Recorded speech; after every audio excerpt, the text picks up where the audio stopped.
Tucker Carlson Originals presents the most dangerous, crazy, sinister, disturbing terrorist recruitment video. The most criminal movie of the year. Well, I want to say criminal, but technically that's not true. Although maybe it should be. The reviews are in. Tucker Carlson makes a tribute video to the terrorists. For the story of a mostly peaceful protest. It is not, generally speaking, unruly. The movie that will have you jumping out of your seat, screaming. The critics are raving mad. As in crazy as a loon.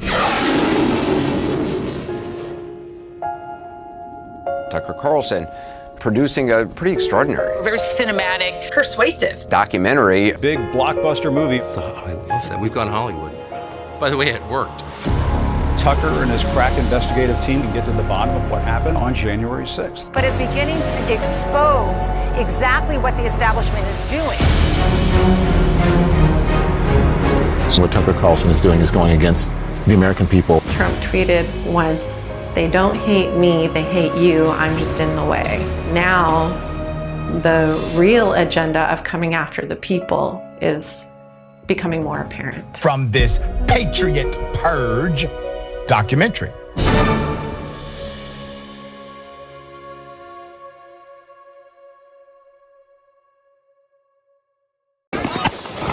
It's the stuff that keeps you up at night. Like, once you finally do get to sleep, your dreams are about what happened, and you're waking up in a dark, cold sweat.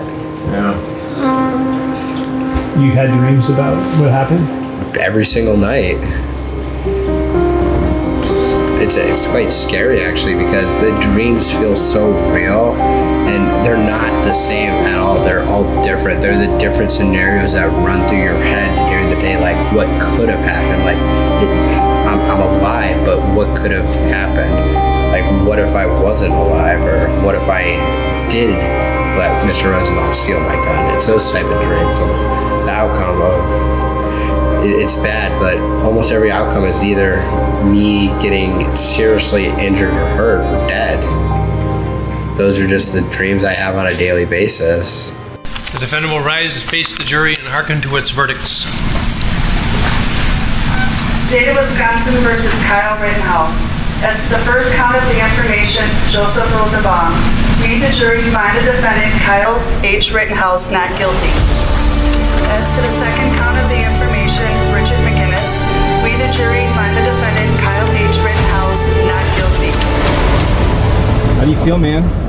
The jury reached the correct verdict. Self-defense is not illegal. And I believe they came to the correct verdict, and I'm glad that everything went well. And it's been a rough journey, but we made it through it. We made it through the hard part.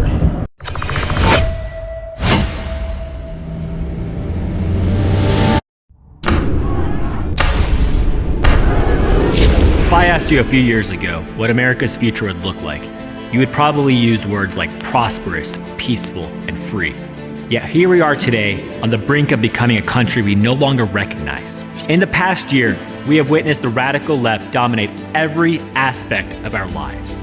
We couldn't go to church or attend our loved ones' funerals, yet they were allowed to riot and burn down our cities. They shut down small businesses while giant retail chain stores were kept open. They rewrote the laws to allow criminals to go free while defunding and demoralizing our police. They fired thousands of healthcare workers and teachers for not having a vaccine.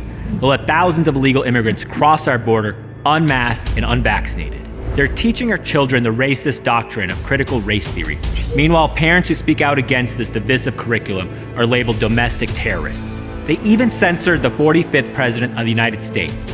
It gave terrorists and our enemies a platform to spread radicalism and hatred. They told us that Russia interfered in our elections in 2016 and that it was stolen, but now turn a blind eye to any allegation of election fraud in 2020. What kind of country have we become? We went from being a country that defeated fascism during World War II and overcame communism during the Cold War to fighting each other over the wrong use of gender pronouns.